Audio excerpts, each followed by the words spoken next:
Hi friends, ಎಲ್ಲರಿಗೂ ನಮಸ್ಕಾರ. Welcome to Aishwarya lunch box.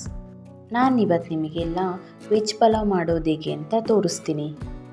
ನಾನು ತೋರಿಸೋ ರೀತಿ ಒಂದ್ಸರಿ ಮಸಾಲೆನ ಪ್ರಿಪೇರ್ ಮಾಡಿ ವೆಜ್ ಪಲಾವ್ನ ಟ್ರೈ ಮಾಡಿ. ಟೇಸ್ಟ್ ತುಂಬಾ ಚೆನ್ನಾಗಿರುತ್ತೆ. ಪಲಾವು ಅಂದರೆ ಎಲ್ಲರಿಗೂ ಇಷ್ಟ ಆಗುತ್ತೆ, ಹಾಗೆ ಕ್ವಿಕ್ಕಾಗಿ ಕೂಡ ರೆಡಿಯಾಗುತ್ತೆ. ಅದರಲ್ಲೂ ಈ ರೀತಿ ಮಸಾಲೆನ ಪ್ರಿಪೇರ್ ಮಾಡಿ ಹಾಕಿ ವೆಜ್ ಪಲಾವ್ನ ರೆಡಿ ಮಾಡಿದ್ರೆ ಟೇಸ್ಟ್ ತುಂಬಾ ಚೆನ್ನಾಗಿರುತ್ತೆ. ಹಾಗಿದ್ರೆ ಈ ವೆಜ್ ಪಲಾವ್ನ ಯಾವ ಥರ ಪ್ರಿಪೇರ್ ಮಾಡೋದು ಅಂತ ನೋಡೋಣ. ಫಸ್ಟು ಒಂದು ಮಸಾಲೆ ಪ್ರಿಪೇರ್ ಮಾಡ್ಕೋಬೇಕು. ಅದಕ್ಕೋಸ್ಕರ ಒಂದು ಪಾತ್ರೆನ ಬಿಸಿ ಮಾಡಿಕೊಂಡು ಇದಕ್ಕೆ 3 ಟೇಬಲ್ ಸ್ಪೂನ್ ಆಗೋಷ್ಟು ಅಡುಗೆ ಎಣ್ಣೆ ಹಾಕ್ಕೊತಾ ಇದ್ದೀನಿ. ಎಣ್ಣೆ ಬಿಸಿ ಆದಮೇಲೆ ಒಂದು ಅರ್ಧ ಸ್ಪೂನ್ ಆಗುವಷ್ಟು ಓಂಕಾಳು, 1 ಇಂಚ್ ಆಗುವಷ್ಟು ಚಕ್ಕೆ, ಹಾಗೆ 3 ಲವಂಗ ಹಾಕ್ಕೊಂಡು ಎಣ್ಣೆಯಲ್ಲಿ ಫ್ರೈ ಮಾಡ್ಕೋಬೇಕು. ನಂತರ 7-8 ಬೆಳ್ಳುಳ್ಳಿ, 1 ಇಂಚ್ ಆಗುವಷ್ಟು ಶುಂಠಿನ ಚಿಕ್ಕದಾಗಿ ಕಟ್ ಮಾಡಿ ಹಾಕ್ಕೊತಾ ಇದ್ದೀನಿ. ಖಾರಕ್ಕೆ ಎಷ್ಟು ಬೇಕೋ ಅಷ್ಟು ಹಸಿರು ಮೆಣಸಿನ್ಕಾಯಿ ಹಾಕ್ಕೊಂಡು ಎಣ್ಣೆಯಲ್ಲಿ ಇಷ್ಟೂ ಫ್ರೈ ಮಾಡ್ಕೋಬೇಕು. ಒಂದು 10 ಸೆಕೆಂಡ್ಸ್ ಫ್ರೈ ಮಾಡ್ಕೊಂಡಿದ್ದಾದಮೇಲೆ ಒಂದು ಮೀಡಿಯಮ್ ಸೈಜ್ ಈರುಳ್ಳಿನ ಕಟ್ ಮಾಡಿ ಸೇರಿಸ್ಕೊತಾ ಇದ್ದೀನಿ. ಈರುಳ್ಳಿನೂ ಒಂದು 10 ಸೆಕೆಂಡ್ಸ್ ಫ್ರೈ ಮಾಡಿಕೊಂಡ್ರೆ ಸಾಕಾಗುತ್ತೆ, ತುಂಬ ಫ್ರೈ ಮಾಡ್ಕೊಳ್ಳೋದೇನು ಬೇಡ. ಇಷ್ಟೂ ಮೀಡಿಯಮ್ ಫ್ಲೇಮ್ ಇಟ್ಕೊಂಡೇ ಫ್ರೈ ಮಾಡ್ಕೋಬೇಕು. ಸ್ವಲ್ಪ ಹಸಿ ತೆಂಗಿನಕಾಯಿ, ಸ್ವಲ್ಪ ಪುದೀನ ಸೊಪ್ಪು, ಸ್ವಲ್ಪ ಕೊತ್ತಂಬರಿ ಸೊಪ್ಪು ಇಷ್ಟೂ ಸೇರಿಸ್ಕೊಂಡು ಫ್ಲೇಮ್ ಆಫ್ ಮಾಡಿಕೊಂಡು ಮಿಕ್ಸ್ ಮಾಡ್ಕೋಬೇಕು. ಫ್ಲೇಮ್ ಆಫ್ ಮಾಡಿಕೊಂಡ್ರು ಬಿಸಿನಲ್ಲಿ ಕೊತ್ತಂಬರಿ ಸೊಪ್ಪು, ಪುದೀನ ಸೊಪ್ಪು ಬಾಡುತ್ತೆ.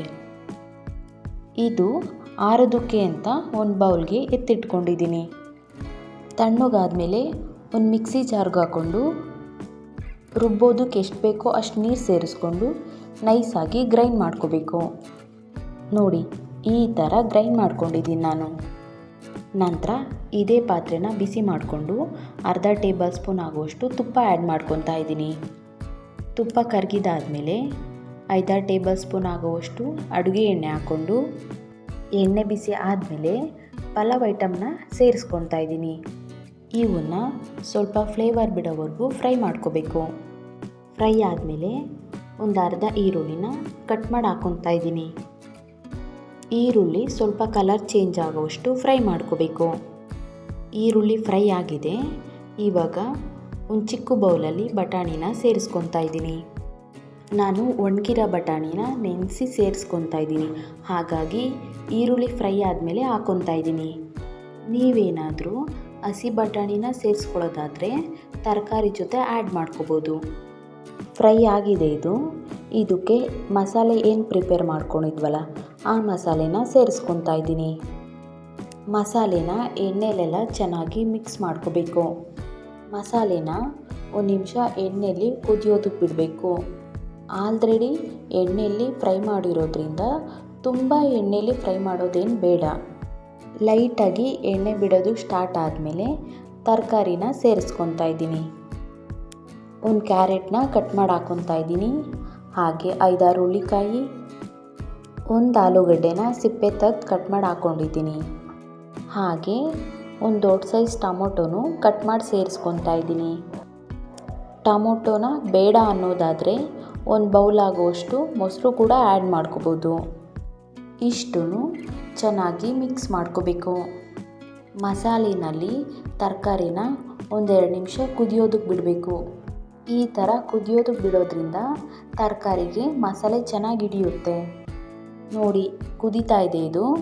ಇದಕ್ಕೆ 2 ಚಿಟಿಕೆ ಅರಿಶಿನ, ಅರ್ಧ ಸ್ಪೂನ್ ಆಗುವಷ್ಟು ಧನಿಯಾ ಪುಡಿನ ಸೇರಿಸ್ಕೊತಾ ಇದ್ದೀನಿ.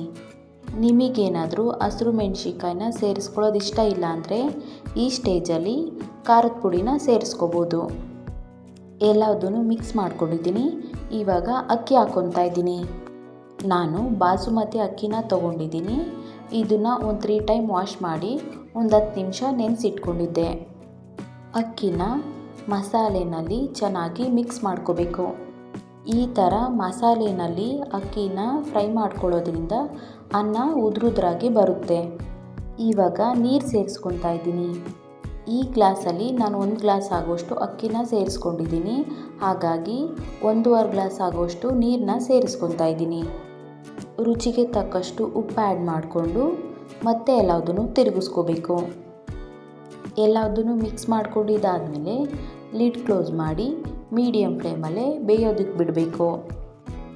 ನೋಡಿ, ಫೈನಲ್ ಆಗಿ ಈ ಥರ ವೆಜ್ ಪಲಾವ್ ರೆಡಿಯಾಗಿದೆ. ಈ ವೆಜ್ ಪಲಾವ್ಗೆ ನಾನು ತೋರಿಸೋ ತರಕಾರಿನೇ ಹಾಕೋಬೇಕು ಅಂತ ಏನಿಲ್ಲ.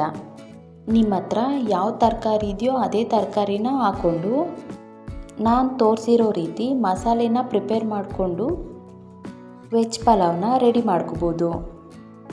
ಹಾಗಿದ್ರೆ ನೋಡಿದ್ರಲ್ಲ ಯಾವ ಥರ ವೆಜ್ ಪಲಾವ್ ಮಾಡೋದು ಅಂತ. ಈ ಹೆಲ್ತಿ ರೆಸಿಪಿನ ನಿಮ್ಮ ಮನೇಲೂ ಟ್ರೈ ಮಾಡಿ ಟೇಸ್ಟ್ ಮಾಡಿ.